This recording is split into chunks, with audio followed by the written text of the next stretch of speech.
सोचिए, आपने सिर्फ 1 साल कंपनी में काम किया और आप ग्रेच्युटी के हकदार हो गए। उसी ने ये बदलाव छोटा नहीं है, ये भारत की जॉब सिक्योरिटी को एक नए लेवल पर ले जाने आया है। नमस्कार दोस्तों, मैं विनीत सैनी, एचआर प्रोफेशनल और एम्प्लॉय अवेयरनेस ट्रेनर। और मैं उशी, आपकी को-होस्ट। आज हम बात कर रहे हैं नए ग्रेच्युटी रूल 2025 की, जिसका नोटिफिकेशन 21 नवंबर 2025 को आया है। ये रूल सिर्फ पेपर में बदलाव नहीं है, ये एम्प्लॉयज को दी जाने वाली इज्जत और सुरक्षा का असली रूप है। विनीत, चलो पहले पुराना सिस्टम समझते हैं।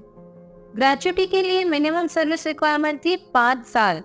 बिल्कुल, मतलब अगर आपने 4 साल 11 महीने की नौकरी की है तब भी ग्रेच्युटी नहीं मिलती थी।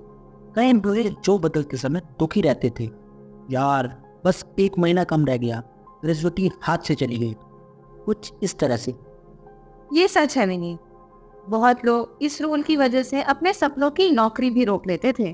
बिल्कुल, लेकिन 2025 में गवर्नमेंट ने इस सिस्टम को मॉडल बनाया। अब फिक्स टर्म एम्प्लॉयज को सिर्फ 1 साल की कंटिन्यूस सर्विस में ग्रेच्युटी मिलेगी। Yes, only 12 month. और इसका सबसे ज्यादा असर उन लोगों पर है जो कॉन्ट्रैक्चुअल या आउटसोर्स नेचर की जॉब करते हैं, जैसे कि contract employees, temporary staff, outsource workers, project based workers, housekeeping staff, security guards, factory and warehouse contract staff, hospitality and manufacturing sector employees. इन सबको अब ग्रेच्युटी का हक मिलेगा। अच्छा ऐसा है। इस रूल से सबसे बड़ा फायदा है जॉब सिक्योरिटी। कॉन्ट्रैक्ट एम्प्लॉयज को भी अब वो रिस्पेक्ट मिलेगी जो परमानेंट स्टाफ को मिलती थी। एग्जैक्टली, कई कंपनीज कॉन्ट्रैक्ट वर्कर्स को 11 महीने पर ही निकाल देते थे, सिर्फ बेनिफिट अवॉइड करने के लिए, लेकिन अब ऐसा करना मुश्किल होगा। और विनीत जी, इससे वर्कर्स की लॉयल्टी भी बढ़ेगी, क्योंकि उन्हें पता है कि अब उनका कंट्रीब्यूशन रिकॉग्नाइज होगा। नए रूल में वेजेस की डेफिनेशन भी बदल गई है। अब बेसिक प्लस कुछ रेगुलर अलाउंसेस जोड़कर ग्रेच्युटी की कैलकुलेशन होगी। इससे कई एम्प्लॉयज की ग्रेच्युटी ऑटोमेटिकली बढ़ सकती है। और अगर एम्प्लॉय डिले करता है तो उस पर इंटरेस्ट लगाया जाएगा। रिपोर्ट के अनुसार करीब 10% एनुअल इंटरेस्ट तक लागू हो सकता है। उसी सरकार का मैसेज साफ है, एम्प्लॉय का हक रोकने की कोशिश मत करो। ये बदलाव सिर्फ कानून नहीं है, ये सोच है।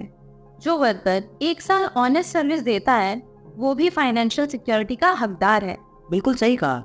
ये नया रूल यूथ, स्किल्ड वर्कर और कॉन्ट्रैक्चुअल वर्कफोर्स को एम्पावर करता है। इंडिया को एक मॉडर्न, फेयर और ट्रांसपेरेंट लेबर सिस्टम की तरफ ले जाता है। और हाँ, एक और बात, वर्कर्स को अपनी सैलरी स्लिप और अपॉइंटमेंट लेटर संभाल कर रखने पड़ेंगे, क्योंकि ये ही ग्रेच्युटी के क्लेम का बेस होंगे। बिल्कुल सही बात है।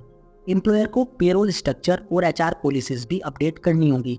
कॉन्टैक्ट टेम्पलेट रिवाइज होंगे और ग्रेच्युटी की बजटिंग पहले से करनी पड़ेगी। मतलब ये है कि एम्प्लॉयर और एम्प्लॉय दोनों को इस रूल को सीरियसली लेना पड़ेगा। बिल्कुल दोस्तों, ये नया भारत है जहाँ वर्कर की मेहनत की कीमत है और हर एम्प्लॉय का हक सुरक्षित है। बिल्कुल सही कहा आपने। अगर आपको ये पॉडकास्ट पसंद आया हो तो लाइक करें, शेयर करें और सब्सक्राइब करें हमारे चैनल को। और ऐसे ही इंफॉर्मेटिव वीडियोस के लिए आप हमारे चैनल पर बने रहें। तब तक के लिए जय हिंद, जय भारत।